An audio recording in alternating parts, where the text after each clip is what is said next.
Kita pasti sudah sering mendengar kalimat ini, bersakit-sakit dahulu, bersenang-senang kemudian. Ungkapan ini bisa berlaku pada orang yang memulai bisnis di masa resesi.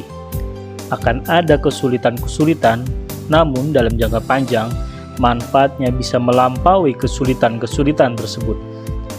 Penurunan ekonomi, meskipun cukup parah, namun bukan berarti Anda menyalahkan keadaan. Sudah waktunya Anda mulai memikirkan bisnis apa yang bisa dibangun agar nantinya bisa menikmati buah dari kebangkitan ekonomi. Mengapa Anda perlu membangun bisnis di kala krisis? Setidaknya ada 5 alasan. Pertama, resesi itu jangka pendek, pemulihan ekonomi itu jangka panjang. Maka, bangunlah fondasi di saat krisis. Secara historis, pemulihan ekonomi ini berlangsung 4-5 kali lebih lama masanya dibanding masa resesi. Membangun fondasi bisnis yang baik di saat resesi sekarang ini, insya Allah bisa memberikan keuntungan untuk masa yang akan datang.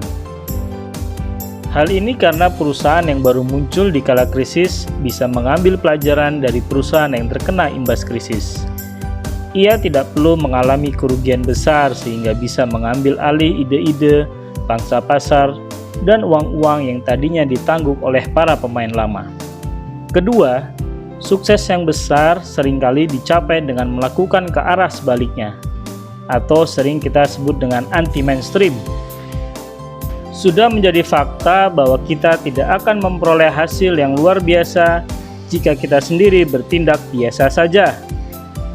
Untuk keluar dari hal yang biasa dan rata-rata, kita perlu melakukan sesuatu yang sama sekali berbeda dari yang orang lain lakukan.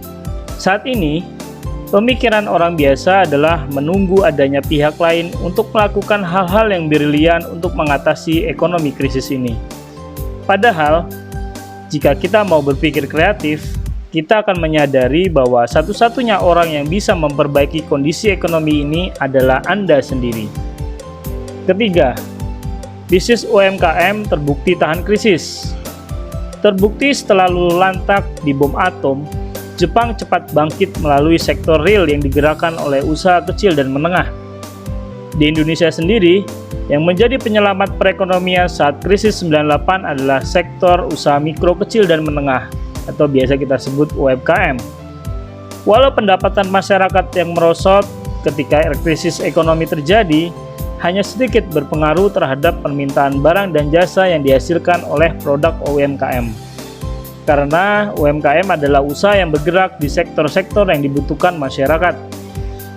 Namun pada kejadian luar biasa wabah COVID-19 ini, memang pada industri tertentu terkena pukulan telak, yaitu seperti pada sektor pariwisata. Pastikan Anda membangun bisnis di kala krisis sekarang di luar bidang pariwisata serta turunannya. Keempat, fondasi kuat bisnis UMKM.